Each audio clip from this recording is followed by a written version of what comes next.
ಕೆಸಿಟಿ and neat ಸ್ಟೂಡೆಂಟ್ಗೆ ಮತ್ತೊಂದು very important ವಿಡಿಯೋಗೆ ಸ್ವಾಗತ. ಬಹಳಷ್ಟು 5-6 ಅಪ್ಡೇಟ್ಗಳಿದಾವೆ, ಅದನ್ನೆಲ್ಲ ಕೂಡ ಈ ವಿಡಿಯೋದಲ್ಲಿ ಕ್ಲಿಯರ್ ಮಾಡ್ತೀನಿ. ನಮ್ಮ ಚಾನಲ್ಗೆ ಫಸ್ಟ್ ಟೈಮ್ ವಿಸಿಟ್ ಕೊಡೋರು ಸಬ್ಸ್ಕ್ರೈಬ್ ಆಗಿ. ಮೊದಲನೇದು ನೀಟ್ಗೆ ಹೋಗ್ತೀನಿ. ನೀಟ್ಗೆ ಸೆಕ್ಷನ್ ಅಲ್ಲಿ ಹೋದಾಗ ಮೊದಲು ಬಂದ್ಬಿಟ್ಟು ಆಯುಷ್ ಕೋರ್ಸ್ಗಳಿಗೆ ಅಂತಂದ್ರೆ ಯಾರೆಲ್ಲ ಆಯುಷ್ ಮತ್ತು ಯುನಾನಿ ಯಾರೆಲ್ಲ ಮಾಡ್ಬೇಕಂತ ಇದ್ರು ಅವರಿಗೆ ಒಂದು ನೋಟಿಫಿಕೇಶನ್ ಬಿಟ್ಟಿದ್ದಾರೆ. ಅಂದ್ರೆ ಅದ್ರ ಬಗ್ಗೆ ಏನು ಕೂಡ ಮಾತಾಡ್ತಿದ್ದಿಲ್ಲ ಕೇಳಿದವರು ಅಂತಂದು ಅದು ಫೈನಲಿ ಅಂತಂದ್ರೆ ನಿನ್ನೆ ನೈಟ್ ಬಿಟ್ಟಿರ್ತಕ್ಕಂಥದ್ದು. ಅಂದ್ರೆ ನೀವು ಏನೇ ಒಂದು ಫಾರ್ ಎಕ್ಸಾಂಪಲ್ ನೀವು BMS ಏನಾದ್ರು ಮಾಡ್ಬೇಕನ್ನೋರು ಇತ್ತಂತಂದ್ರೆ ನೀವು ಸೆಕೆಂಡ್ ರೌಂಡ್ ಹೋಗ್ತೀರಂತಂದ್ರೆ ಚಾಯ್ಸ್ 2 ಆರ್ ಚಾಯ್ಸ್ 3 ಕೊಡ್ಬೋದು, ಹೋಗ್ಬೋದು. ಅಲ್ಲಿ ನೀವು ಕಾಲೇಜಸ್ ಹಾಡ್ ಮಾಡ್ಬೋದು. ಅದು ಸೀಟ್ ಸಿಗದವ್ರು ಕೂಡ ಬರ್ತೈತೆ, ಅದನ್ನ ಹೇಳಿದಾರೆ ಅಷ್ಟೇ. ಸರಿನಾ? ನೆಕ್ಸ್ಟ್ ನಿಮ್ಗೆ ಅದಾದ ನಂತರ ಏನ್ ಬರ್ತದೆ ಅಂತಂದ್ರೆ ಸರೆಂಡರ್ ಸೀಟ್ ಬಗ್ಗೆ ಕೂಡ ಒಂದು ನೋಟಿಫಿಕೇಶನ್ ಬಂದೈತೆ. ಸೊ ಅದನ್ನ ನೋಡ್ಕೋರಿ. ಅದಾದ ತಕ್ಷಣ KCET ಹೋಗ್ತೀನಿ. ಈಗ KCET ಹೋಗ್ಬಿಟ್ಟು ಏನೆಲ್ಲ ಆಗಿದೆ ಅಲ್ಲೋ ಕೂಡ ನೋಡೋದಂತಂದ್ರೆ ಒಂದು ಮೊದಲನೇದೇ ಕಾಣಿಸ್ತಿದೆ ನೋಡಿ, ಇಲ್ಲಿ AHS ಇಲ್ಲಿ ಕಾಣಿಸ್ತಿದೆ ನೋಡಿ. AHS ಅಂತಂದ್ರೆ BSc ಅಲೈಡ್ ಸೈನ್ಸ್ ಅವ್ರದ್ದು ಕೂಡ ಏನಂತಂದ್ರೆ ಯಾರೆಲ್ಲ ಈಗ ಫಸ್ಟ್ ರೌಂಡ್ಗೆ ಸೀಟ್ ಸಿಕ್ಕಿತ್ತು, ಇವಾಗ ನೋಡಿ ಅಂದ್ರೆ ಸೀಟ್ ಸಿಕ್ಕಿತ್ತು. ಈಗ ಏನಾಗಿದೆ ಅಂತಂದ್ರೆ ಕೆಲವೊಂದಿಷ್ಟು ಕಾಲೇಜಲ್ಲಿ ಆ ಸೀಟ್ಗಳನ್ನ ರಿಮೂವ್ ಮಾಡಿದಾರೆ. ಸೊ ಹಂಗಾಗಿ ಆ ಲಿಸ್ಟ್ ನ ಬಿಟ್ಟಿದ್ದಾರೆ.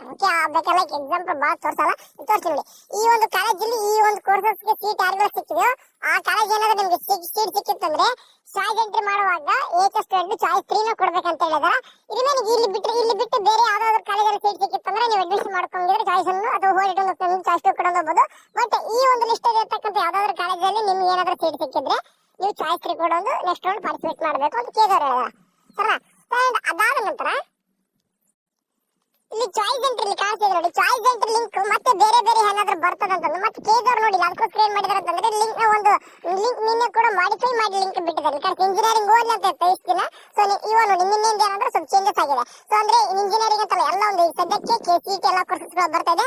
ಇವತ್ತು ನೀಟ್ ಕೂಡ ಆಡ್ ಆಗುತ್ತೆ. ಸೊ ಹಂಗಾಗಿ ಏನಂತಂದ್ರೆ ಈ ಒಂದು ಲಿಂಕ್ ಥ್ರೂ ಎಲ್ಲರೂ ಕೂಡ ಚಾಯ್ಸ್ ಎಂಟ್ರಿ ಮಾಡಬಹುದು, ಮಾಡಿ. ಸೊ ಈಗ ನೀವೇನಾದ್ರೂ ಚಾಯ್ಸ್ ಎಂಟ್ರಿ ಮಾಡ್ಲಿಕ್ಕೆ ಹೋದಾಗ ಈ ರೀತಿ ಕ್ಲಿಕ್ ಮಾಡ್ಕೊಂತಾರಲ್ವಾ, ಬಿಫೋರ್ ಈ ರೀತಿ ಹೋದಾಗ ಮೊದ್ಲು ಏನ್ ಮಾಡ್ಕೊಂಡು ಅಂತಂದ್ರೆ ಇಲ್ಲಿ 3 ಡಾಟ್ಸ್ ಅಂತ ಇರುತ್ತೆ ನೋಡಿ. ಈ 3 ಡಾಟ್ಸ್ ಕ್ಲಿಕ್ ಮಾಡ್ಕೊಂಡು ಇಲ್ಲಿ ಡೆಸ್ಕ್ಟಾಪ್ ಸೈಟ್ ಅಂತ ಇರುತ್ತೆ ನೋಡಿ, ಡೆಸ್ಕ್ಟಾಪ್ ಸೈಟ್ ಆನ್ ಮಾಡ್ಕೊಂಡು ಹೋಗಿ. ಯಾಕಂದ್ರೆ ಇಲ್ಲಾಂತಂದ್ರೆ ಈ ಚಾಯ್ಸ್ ಎಂಟ್ರಿ ಮಾಡಕ್ ಹೋದಾಗ ಅಲ್ಲಿ ಕನ್ಫರ್ಮ್ ಅಂತ ಕೊಡ್ತದೆ. ಅಂದ್ರೆ ಚಾಯ್ಸ್ 1 ಆದ್ರೂ ಕೊಡ್ರಿ, 2 ಆದ್ರೂ ಕೊಡ್ರಿ, ಏನಾದ್ರು ಕೊಡ್ರಿ, ಮತ್ತೆ ಕನ್ಫರ್ಮ್ ಅಂತ ಕೇಳಿದಾಗ ಅಲ್ಲಿ ಟಿಕ್ ಮಾರ್ಕ್ ಅಂತ ಬರಬೇಕು. ಆ ಟಿಕ್ ಮಾರ್ಕ್ ನಿಮ್ಗೆ ತೋರಿಸೋದಿಲ್ಲ. ಸೊ ಹಂಗಾಗಿ ಅದನ್ನ ಡೆಸ್ಕ್ಟಾಪ್ ಸೈಟ್ ಆನ್ ಮಾಡ್ಕೊಂಡು ಹೋಗಿ. ಓಕೆ, ಬೆಟರ್ ಯಾರಾದ್ರೂ 10 ರೂಪಾಯಿ ಅಂತ ತೋರಿಸ್ತಾ ಇದೆಯೋ ಅದು 10 ರೂಪಾಯಿ ಆನ್ಲೈನ್ ಪೇ ಮಾಡ್ಕೋರಿ.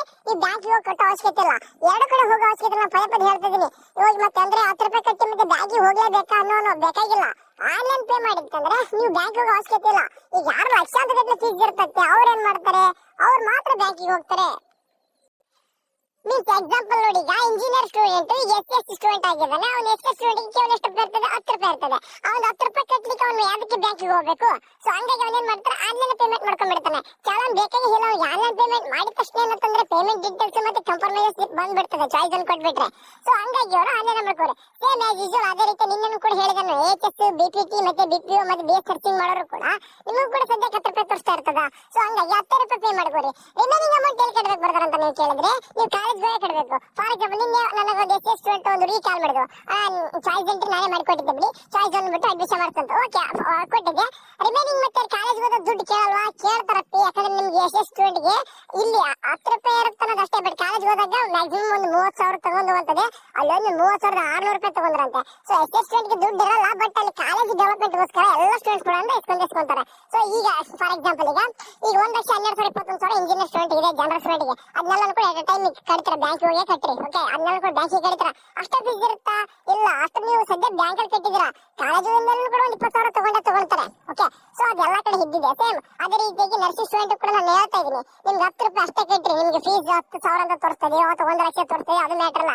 ಈ 10 ರೂಪಾಯಿ ಪೇಮೆಂಟ್ ಅಷ್ಟೇ ಆನ್ಲೈನ್ ಮಾಡ್ಕೊಂಡು ರಿಮೈನಿಂಗ್ ಅಮೌಂಟ್ ಕಾಲೇಜ್ ಹೋಗಿ ಕಟ್ಟಬೇಕು. ಲೈಕ್ ಎಕ್ಸಾಂಪಲ್ ಗೌರ್ಮೆಂಟ್ ಕೆಲಸ ಸಿಕ್ಕಿತ್ತಪ್ಪ ಒಂದು 20,000 ಇಟ್ಕೊಂಡು ಹೋಗಿ, ಪ್ರೈವೇಟ್ ಕೆಲಸ ಸಿಕ್ಕಿತ್ತಪ್ಪ ಒಂದು 50,000 ಇಟ್ಕೊಂಡು ಹೋಗಿ. ಅದೇ ಮ್ಯಾನೇಜ್ಮೆಂಟ್ ಸೀಟ್ OPM ಸೀಟ್ ಸಿಕ್ಕಿದ್ರೆ 1,20,000 30,000 ಇಟ್ಕೊಂಡು ಹೋಗಿರಿ. ಚಾಯ್ಸ್ ಅನ್ನ ಕೊಟ್ಟರೆ ಹೇಳ್ತೀನಿ. ಈಗ ಚಾಯ್ಸ್ 2 3 ಕೊಟ್ರೆ ಇದು ದುಡ್ಡು ಪೇ ಮಾಡೋ ಅವಶ್ಯಕತೆ ಇಲ್ಲ.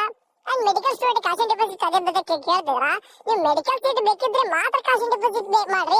ನಿಮ್ಗೆ ಫಾರ್ ಎಕ್ಸಾಂಪಲ್ ಈಗ ನೀಟಲ್ಲಿ ನಿಮ್ಗೆ 250 ಅಥವಾ 300 ಒಳಗಡೆ ಬಂದಿದೆ. ನಿಮಗೆ ನಮ್ ಹೆಂಗಿದ್ರು MBBS ಸಿಗಲ್ಲ ಅಂತ ನಿಮ್ಗೆ ಗೊತ್ತಿದೆ.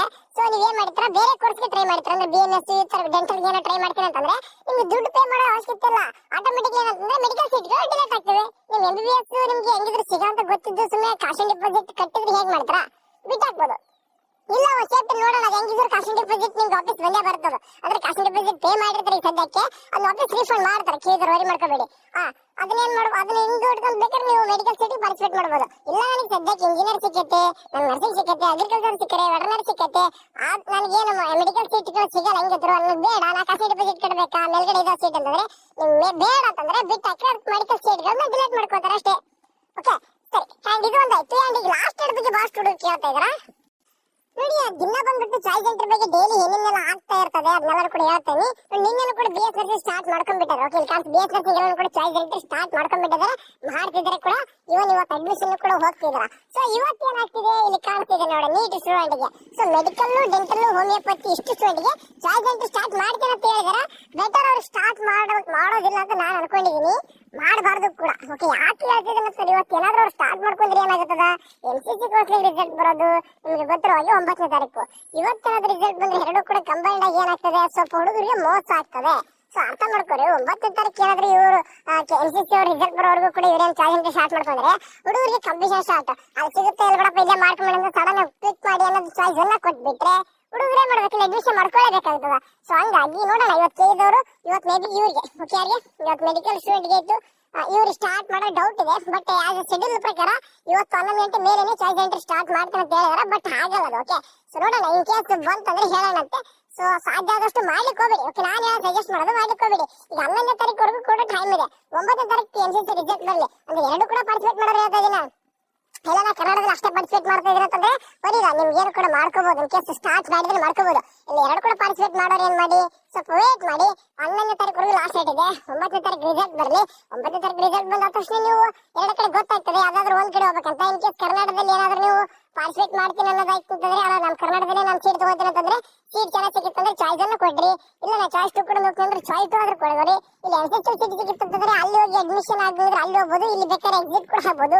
ಯಾವ್ದಾದ್ರು ಮಾಡೋರು ಅಂತ ಅಲ್ಲಿವರೆಗೂ ವೇಟ್ ಮಾಡಿ. ಓಕೆ ಆಯ್ತಾ, ಅದು ಶೆಡ್ಯೂಲ್ ಮಾತಾಡ್ತೀನಿ. ಎಲ್ಲರೂ ಕೂಡ ನೋಡಿ 12ನೇ ತಾರೀಕುವರೆಗೂ ಅಡ್ಮಿಷನ್ ಇದೆ. ಇಂಜಿನಿಯರ್ ಸ್ಟೂಡೆಂಟ್ಗೆ 9ನೇ ತಾರೀಕು ಕೊಟ್ಟವ್ರೆ.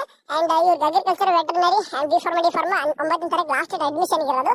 ಚಾಯ್ಸ್ ಸೆಂಟರ್ ಬಂದ್ಬಿಟ್ಟು 8ನೇ ತಾರೀಕಿದೆ ಅವರಿಗೆ. ಅರ್ಥದ ಈ ಒಂದು ಶೆಡ್ಯೂಲ್ ಪ್ರಕಾರ ನೋಡಿ 8ನೇ ತಾರೀಕು ಲಾಸ್ಟ್ ಡೇಟ್ ಇರೋದು ಯಾರಿಗೆ, engineering, agriculture, veterinary, D pharma 8ನೇ ತಾರೀಕು ಲಾಸ್ಟ್ ಡೇಟ್ ಇದೆ. ಓಕೆ, ಯಾವ್ದು ಚಾಯ್ಸ್ ಎಂಟ್ರಿ ಮಾಡಿ ಪೇಮೆಂಟ್ ಮಾಡಿ ಮತ್ತೆ ಕನ್ಫರ್ಮೇಷನ್ ಸ್ಲಿಪ್ ಡೌನ್ ಮಾಡ್ಕೋಕೆ. ಓಕೆ, ಬಟ್ ರಿಮೈನಿಂಗ್ ಸ್ಟೂಡೆಂಟ್ ಯಾರು ಯೋಗ ಮತ್ತು ನ್ಯಾಚುರೋಪತಿ, BPT, BPO ಮತ್ತು ಅಲೈಡ್ ಸೈನ್ಸ್, ಆರ್ಕಿಟೆಕ್ಚರ್ ಮತ್ತು BS ನರ್ಸಿಂಗ್ ಮತ್ತೆ ಮೆಡಿಕಲ್ ಸ್ಟೂಡೆಂಟ್ ಮತ್ತೆ ಡೆಂಟಲ್, ಹೋಮಿಯೋಪತಿ ಇವ್ರಿಗೆ ಇವತ್ತು ಎಲ್ಲರೂ ಕೂಡ ಕಂಪ್ಲೀಟ್ ಆಗಿ ಚಾಯ್ಸ್ ಎಂಟ್ರಿ ಸ್ಟಾರ್ಟ್ ಆದ್ರೂ ಸಹಿತ 11ನೇ ತಾರೀಕುವರೆಗೂ ನಿಮಗೆ ಚಾಯ್ಸ್ ಎಂಟ್ರಿ ಮತ್ತೆ ಪೇಮೆಂಟ್ ಮಾಡಲಿಕ್ಕೆ ಮತ್ತೆ ಕನ್ಫರ್ಮೇಷನ್ ಸ್ಲಿಪ್ ಡೌನ್ ಮಾಡ್ಕೊಂಡಿದೆ. ಸರಿನಾ? ಅಂಡ್ 12ನೇ ತಾರೀಕು ಬಂದ್ಬಿಟ್ಟು ಲಾಸ್ಟ್ ಡೇಟ್ ಕೊಟ್ಟವ್ರೆ. ಆಸ್ ನಮ್ಗೆ ಗೊತ್ತಿರುವಾಗ ಸ್ಟೇಟ್ ಕೌನ್ಸಿಲಿಂಗ್ NCC ಅವ್ರು ಬಿಟ್ಟು ಹಂಗೆ ಬಿಟ್ಟಿರೋ ಪ್ರಕಾರ ಲೇಟ್ ಇದೆ. ಓಕೆ, ಭಾಳಷ್ಟು ಲೇಟ್ ಇದೆ. ಅಂದ್ರೆ 20ನೇ ತಾರೀಕು ತನಕ ಕೊಂಡೋಗಿದಾರ. ಸೊ ಇದು ಲೇಟ್ ಆಗ್ಬಹುದು ಅನಿಸ್ತದೆ, ನೋಡೋಣ. ಓಕೆ, ಸದ್ಯಕ್ಕಂತೂ ಇಷ್ಟ ಅಂತ ಅಪ್ಡೇಟ್ಸ್ ಇದಾವ. ಸೊ ಎಲ್ಲರೂ ಚೆನ್ನಾಗಿ ನೋಡ್ತಿರ್ತಕ್ಕೆ ಬಾಯ್.